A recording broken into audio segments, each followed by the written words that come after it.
Captain Jake Martinez stood in front of the broken metal door and shook his head. The thick steel that was supposed to keep dangerous animals locked up now had holes in it. Big holes. Holes that looked like something had chewed right through them. How did this happen? Jake asked Dr. Lisa Thompson.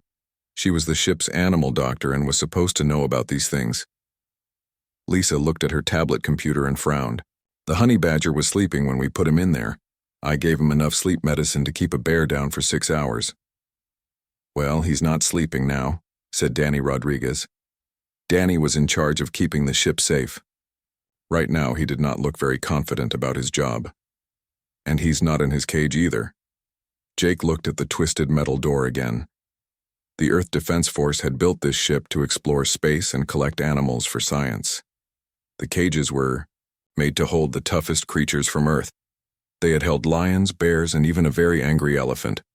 But none of those animals had ever chewed through solid steel. Where is he now? Jake asked. Danny checked his computer. The ship's sensors lost him about 10 minutes ago.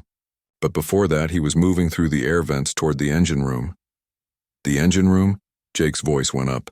The engines were the most important part of the ship. Without them, they would be stuck floating in space forever.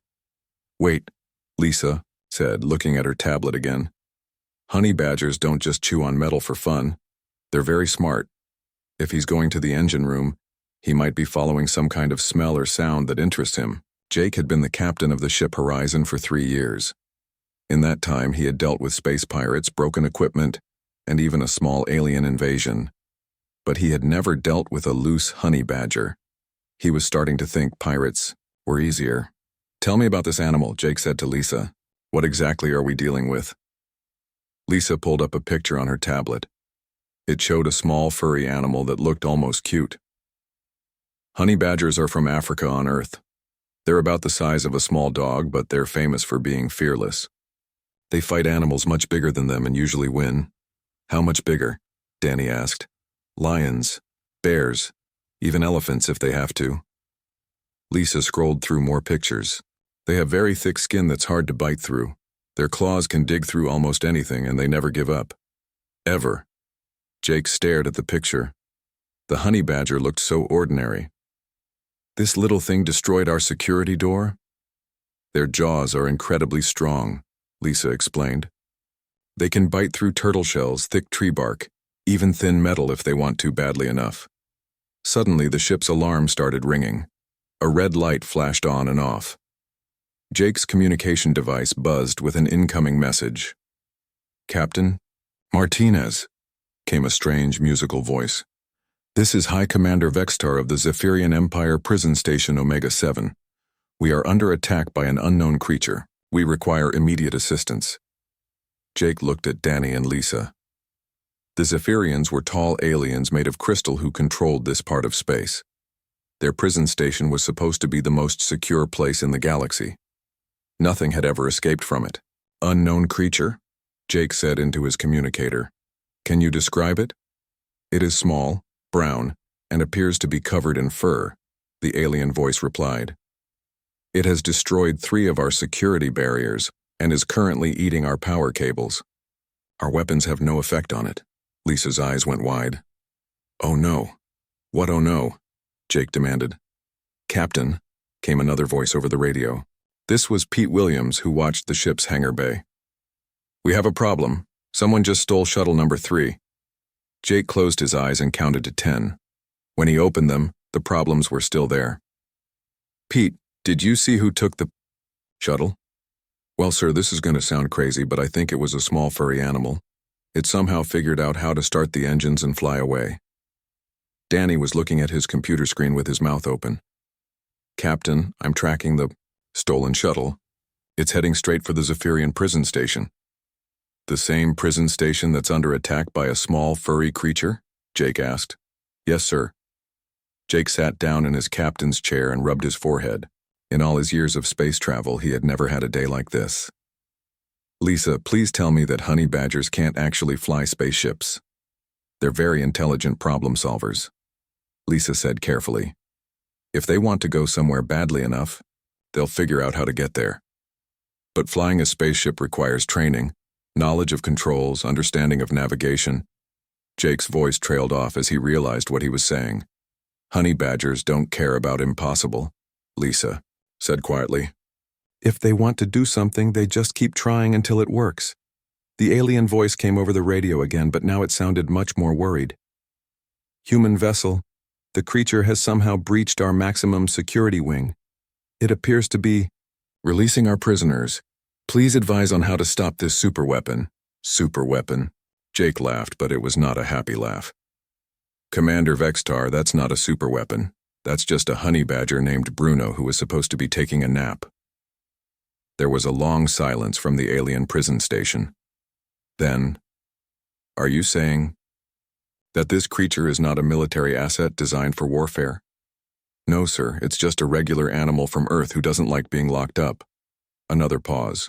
Captain Martinez, our sensors indicate that this regular animal has just disabled our primary defense grid and is currently chewing through our communications array. How is this possible?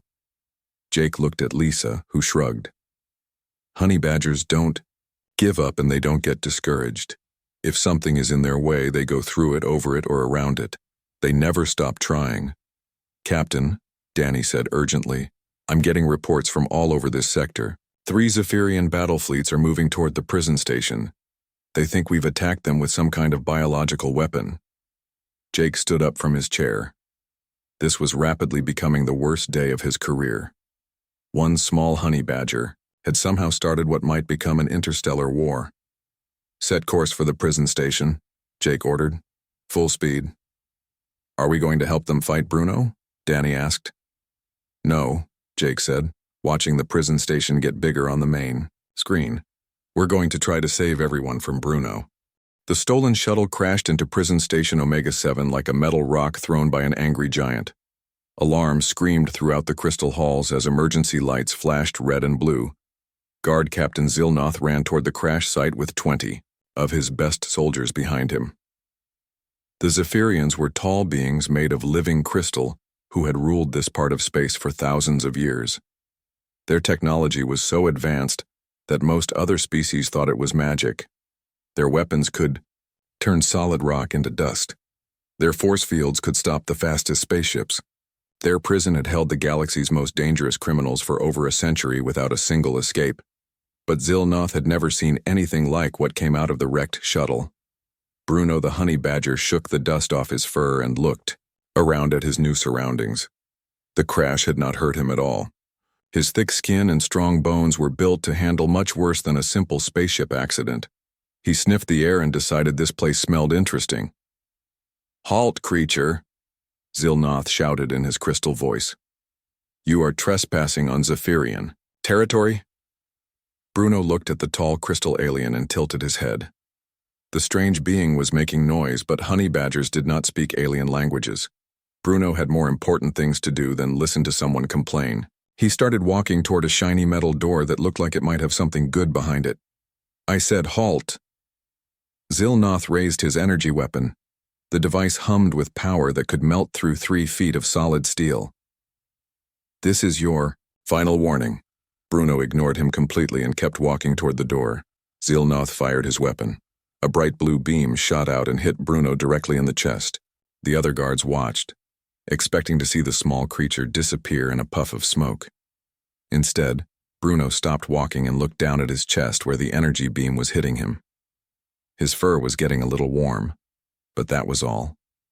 He looked back at Zilnoth with an expression that seemed to say, Are you finished yet? Then he continued walking toward the door. Impossible. Zilnoth fired again, this time with his weapon set to maximum power. The beam was so bright that the other guards had to cover their crystal eyes. Bruno's fur got a little warmer. He looked mildly annoyed at the interruption but kept walking. Meanwhile, on the ship horizon, Captain Jake Martinez was receiving very confused reports from the Zephyrian prison station. Captain Martinez, came the frightened voice of High Commander Vextar.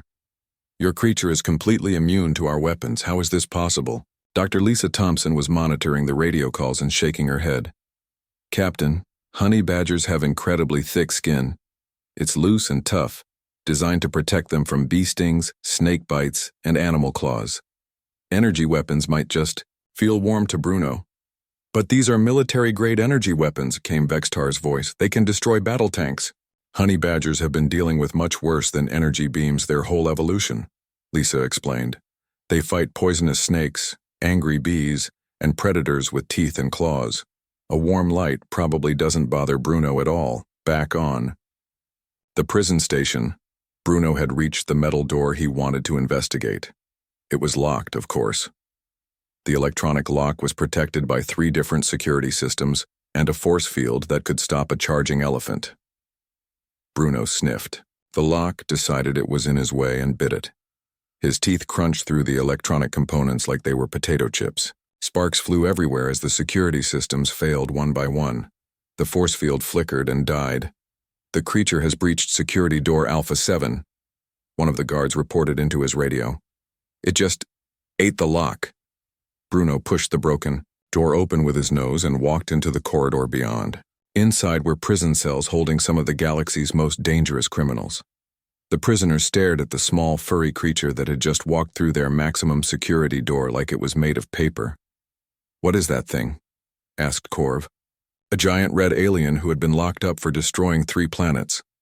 I think it's from that new species called humans," said Zara, a blue-skinned space pirate. "I heard they were crazy, but this is ridiculous." Bruno was not paying attention to the prisoners. He had noticed that all these beings were locked in small metal boxes, and that seemed wrong to him. Honey badgers did not like to see things trapped. He walked up to the first cell door and examined the lock. This lock was even more complicated than the first one. It required 3 different key codes, a DNA scan, and a voice print to open. The prison designers had spent years making sure it was absolutely impossible to break. Bruno bit through it in 4 seconds. The cell door slid open. Corv stepped out, staring at the honey badger in amazement. "Thank you, small warrior," the giant alien said respectfully. Bruno had already moved on to the next cell. Bite, crunch, another door opened, then another, and another.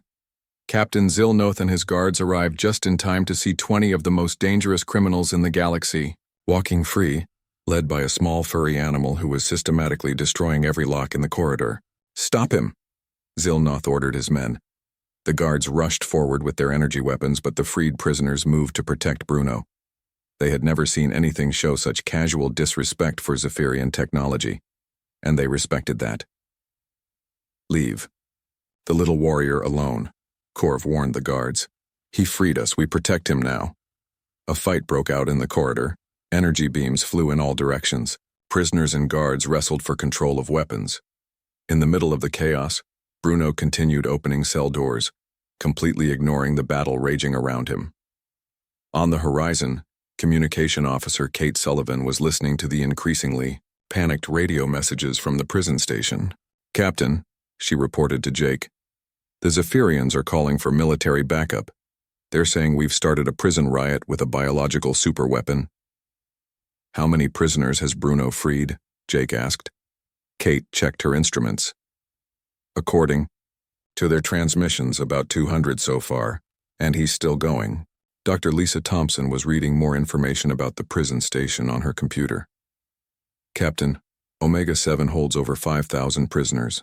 If Bruno opens all the cells..." Jake did not need her to finish that thought. 5,000 angry criminals. Loose in space would be a disaster for everyone.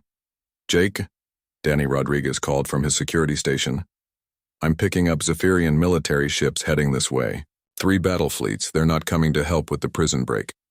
"What are they coming for?" Jake asked, though he was afraid he already knew the answer. "According to their transmissions, they're coming to destroy us for attacking their prison with biological weapons."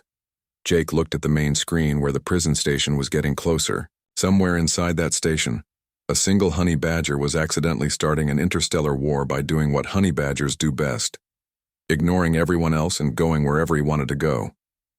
"How long until those battle fleets arrive?" Jake asked. 6 hours, Captain." Jake nodded grimly. They had 6 hours to catch one very determined honey badger before 3 alien battle fleets arrived to blow them all up. He was starting to think 6 hours might not be enough time. High Admiral Morduck stood on the bridge of his flagship and stared at the prison station through the main viewing window. In his 40 years of military service, he had never seen anything like this. Omega-7, the most secure prison in the galaxy, was completely out of control. The Admiral was a massive Zephyrian, taller than most of his kind, with crystal formations that glowed bright blue when he was angry. Right now, he was very angry. "Report," he commanded his officers. "Sir," said his intelligence officer, "over 3,000 prisoners have been freed. The creature responsible has taken control of the prison cafeteria and appears to be eating everything inside." "Eating everything?" "Yes, sir. Our cameras show it consuming large amounts of food, furniture, and several pieces of electronic equipment." Admiral Morduck studied the tactical display. 12 dreadnoughts and 48 support ships surrounded the prison station.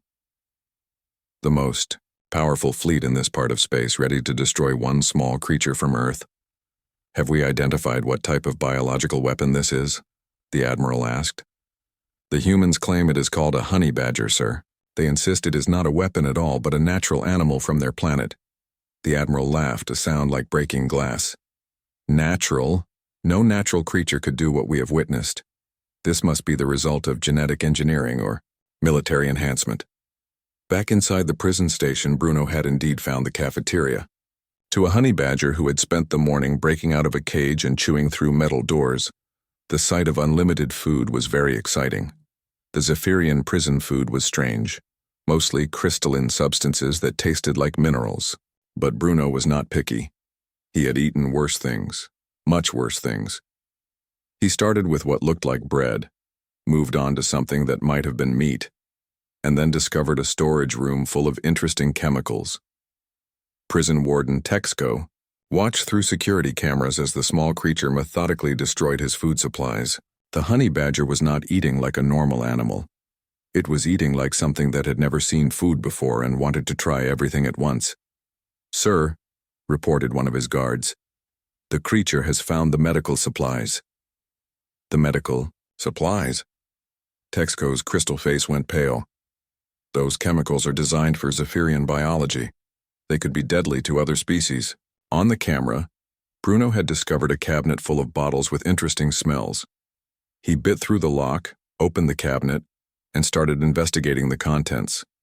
He sniffed each bottle carefully, then began drinking them one by one. "Is it dead yet?" asked the guard hopefully. They watched as Bruno finished a bottle of antiseptic, moved on to some pain medication, and then discovered something that made his eyes light up. It was a bottle of stimulant designed to keep injured Zephyrian guards awake during long shifts. Bruno drank the entire bottle. "Oh no," whispered Texco. The stimulant hit Bruno's system like lightning. Suddenly, the honey badger that had been methodically working his way through the prison became a honey badger with unlimited energy and enthusiasm. He began running around the cafeteria at incredible speed, knocking over tables, destroying chairs, and generally turning the room into chaos. Then he discovered the ventilation system. Meanwhile, on Earth, General Patricia Hayes was having the worst day of her military career. She sat in the emergency command center surrounded by her best officers, trying to understand how one escaped animal had started an interstellar war. "Let me get this straight," she said to the room.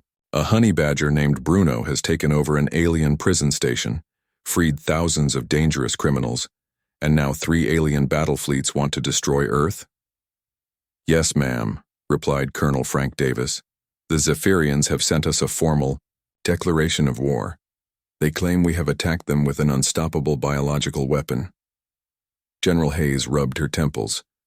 "And this biological weapon is a regular honey badger from the Denver Zoo?" "Yes, ma'am. Apparently he was supposed to be part of a routine wildlife survey mission. How does a honey badger take over a space prison?" Colonel Davis looked at his notes. "According to Dr. Thompson's reports, honey badgers are naturally fearless, extremely strong for their size, and never give up. They also have thick skin that protects them from most forms of attack. But surely alien energy weapons are more dangerous than anything a honey badger would face in the wild." "Apparently not, ma'am. Dr. Thompson says honey badgers regularly fight venomous snakes, angry bees, and large predators. They're basically designed by evolution to ignore pain and keep fighting no matter what. Back on the prison station, Bruno had discovered something wonderful.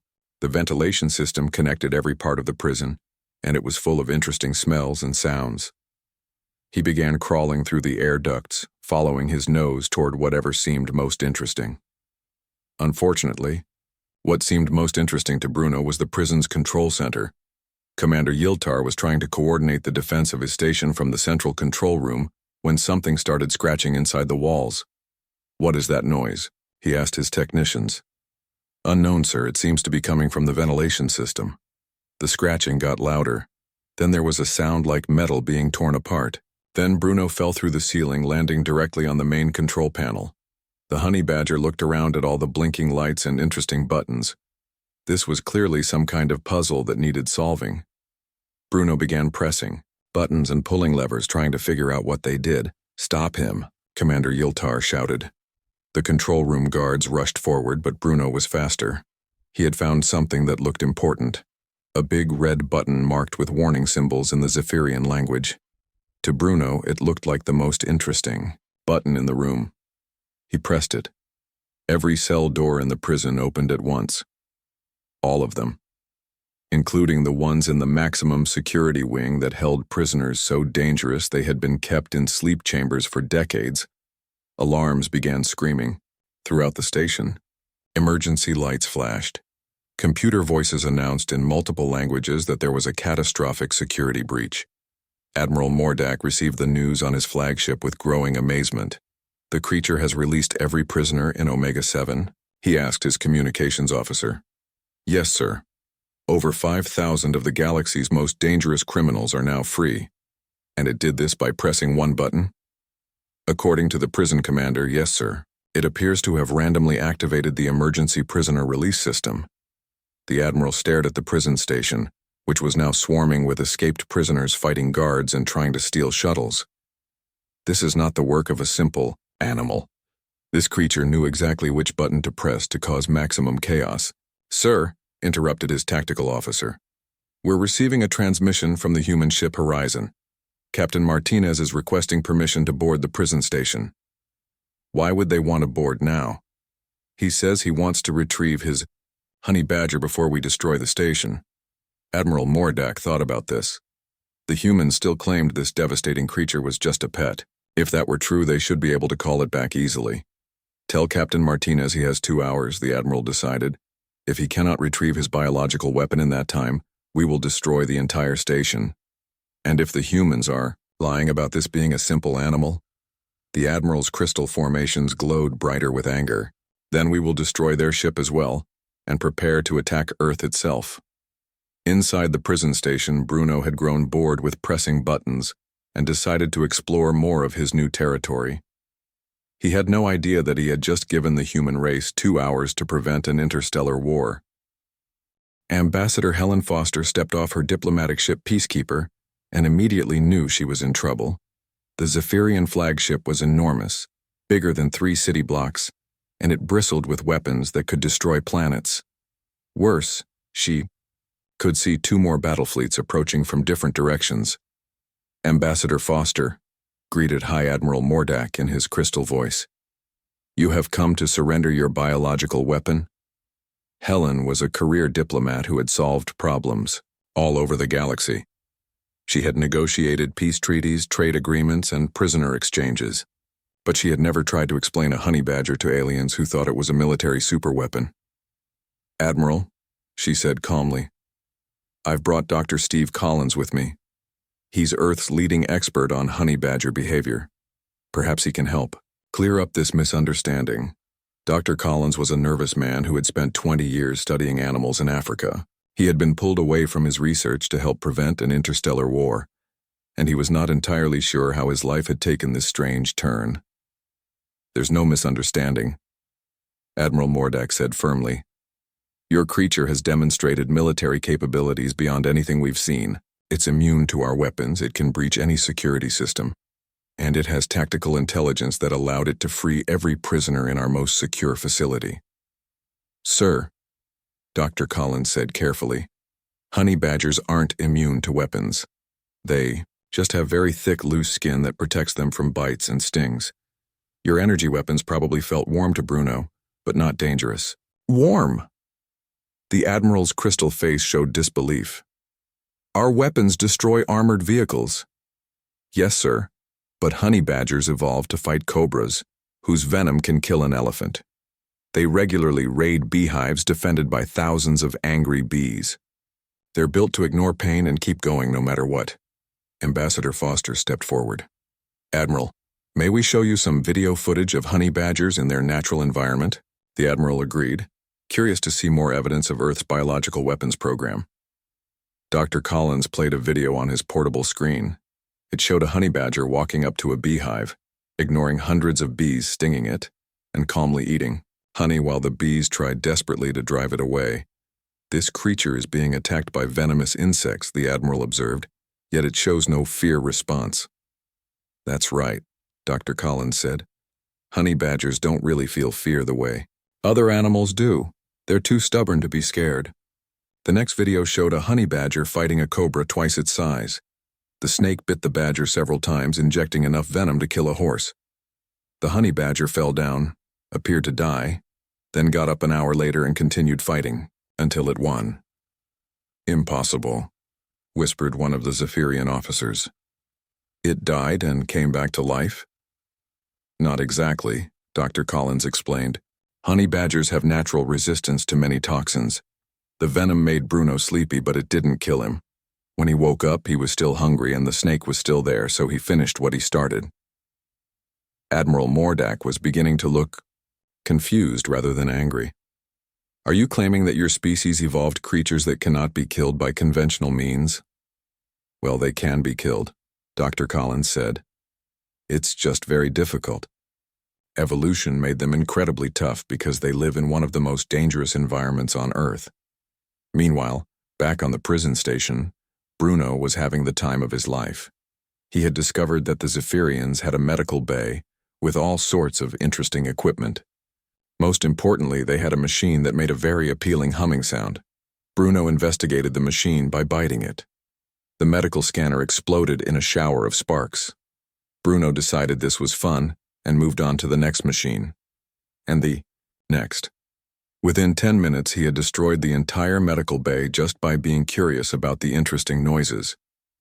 Dr. Kelvar, the prison's head medical officer, watched through security cameras as his entire life's work was reduced to scrap metal by a small furry creature who seemed to think the expensive equipment was a collection of chew toys. Commander, he reported to Texco, the creature has destroyed our medical facilities, all of them. Is it trying to prevent us from treating wounded guards? No, sir. I believe it's just playing. Playing? Yes, sir. It appears to be investigating our equipment out of curiosity, then breaking it accidentally when it tries to eat the interesting parts. This was not the behavior anyone expected from a military bioweapon. Back on the flagship, Ambassador Foster was showing Admiral Mordak more videos of honey badgers.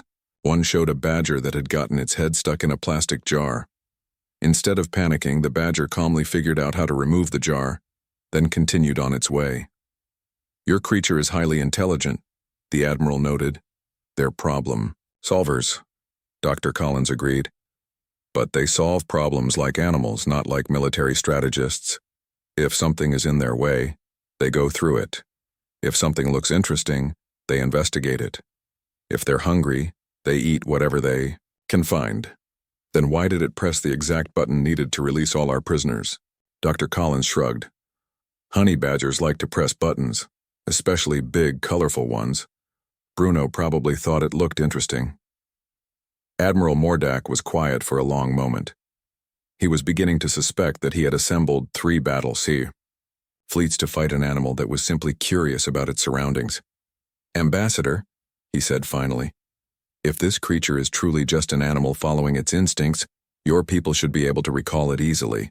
That's the problem, Helen admitted. Honey badgers don't come when called, they don't take orders, they just do whatever they want to do. Then how do you control them? You don't, Dr. Collins said. You just try to keep them happy and hope for the best. This was not the answer Admiral Mordek wanted to hear. He had expected to negotiate the surrender of a biological weapon. Instead, he was being told that Earth had accidentally released an unstoppable creature that nobody could control. So this Bruno will continue destroying our station until it decides to stop? Probably, Dr. Collins said, unless we can find something more interesting to get his attention. At that moment, a communication came in from the prison station. Commander Yiltar's voice was strained with exhaustion. Admiral, the creature has discovered our food storage areas. It's eating everything we have. Everything? Yes, sir. 6 months' worth of supplies for 5,000 prisoners. It's been eating continuously for 2 hours. Dr. Collins nodded knowingly. Honey badgers have very fast metabolisms. When they find food, they eat as much as they can hold. Bruno's probably just stocking up. Admiral Mordak stared at the human doctor. How much can one small creature eat? Well, Dr. Collins said thoughtfully, I once watched a honey badger eat an entire antelope that was 3 times its size. It took him 4 days, but he finished the whole thing. The Admiral's crystal formations began glowing very brightly. The situation was getting worse by the minute, and he was starting to understand that humanity's most dangerous weapon might not be a weapon at all. It might just be an animal that really, really liked to eat. Captain Jake Martinez looked at his watch. They had 30 minutes left before Admiral Mordak would blow up the prison station with Bruno still inside. The Horizon was docked at one of the station's emergency ports, but finding one honey badger in a facility designed to hold 5,000 prisoners was like looking for a needle in a haystack. Any luck tracking him? Jake asked Danny Rodriguez. The security cameras keep going offline, Danny reported. Every time Bruno enters a new section, he seems to accidentally destroy the surveillance equipment. He's not doing it on purpose, Dr. Lisa Thompson explained. Honey badgers investigate things by biting them, clawing them, or hitting them. Electronic equipment doesn't survive honey badger curiosity very well. Jake's team had been searching the station for 2 hours. They had found destroyed locks, broken furniture, empty food storage rooms, and several very confused aliens, but no Bruno? Captain, came Kate Sullivan's voice over the radio. I'm getting reports from the prison guards. Bruno just broke into the station commander's office. What's he doing there? According to the guards, he's rearranging the furniture. Jake stopped walking. Rearranging the furniture? Yes, sir. He's dragging the commander's desk around the room and piling chairs on top of it. The Zephyrians think he's building some kind of fortress. Dr. Thompson laughed despite the serious situation. He's not building a fortress, he's making a den. Honey badgers like to have a comfortable place to sleep after a big meal. So he's tired? Probably very tired. He's had a busy day breaking out of a cage, flying a spaceship, fighting guards, freeing prisoners, and eating 6 months' worth of alien food. Even honey badgers need to rest eventually. Jake felt a spark of hope. If Bruno was tired and looking for a place to sleep, maybe they could catch him before the alien admiral ran out of patience. Meanwhile, in Commander Texco's office, Bruno was indeed getting sleepy. He had spent considerable effort moving the heavy desk to just the right spot and arranging the chairs to create a cozy cave-like space. The office was quiet, warm, and smelled like the interesting crystal creature who usually worked here. Bruno crawled into his improvised den, circled 3 times like a dog, and lay down for a nap. Outside the office, Commander Texco watched through a small window as the creature that had destroyed his prison settled down to sleep in his personal workspace. It's sleeping in my chair, he told Captain Jake over the radio. Don't wake him up, Dr. Thompson warned quickly. Honey badgers can be grumpy when they first wake up. Let us handle this. Jake's team arrived at the commander's office 5 minutes later. Through the window, they could see Bruno curled up peacefully in his makeshift den, snoring softly. How do we get him out without waking him? Jake whispered. Dr. Thompson opened her emergency kit and pulled out a small jar. Honey. It's his favorite, food. If we put some near the door, he might smell it and come out on his own. And if that doesn't work, then we wait for him to wake up naturally and hope Admiral Mordak doesn't destroy the station first. Dr. Thompson carefully opened the jar and placed it just outside the office door. The sweet smell of earth honey began to drift through the air inside the office. Bruno's nose twitched. Even in his sleep, he could smell something wonderful. His eyes opened slowly and he sniffed the air more carefully. That was definitely honey, and it was very close. Bruno climbed out of his den and followed his nose to the door. There, sitting on the floor, was a jar of the most delicious-smelling honey he had ever encountered. Dr. Thompson stood very still as Bruno discovered the honey jar. "Hello, Bruno," she said softly. "Remember me? I'm the one who gave you your medical checkup." Bruno looked up at her while licking honey from his paws. He did remember this human. She had been gentle and had given him treats during his examination. "Would you like to come back to the ship?" Dr. Thompson asked, pulling another jar of honey from her kit. "We have lots more honey and a nice comfortable cage with soft blankets." Bruno considered this offer. The prison station had been interesting, but he had explored most of it already. The honey-giving human was promising more food and a comfortable place to sleep. This seemed like a reasonable deal. He walked over to Dr. Thompson and allowed her to attach a leash to his collar. "That's it?" Captain Jake asked in amazement. "That's all it took?"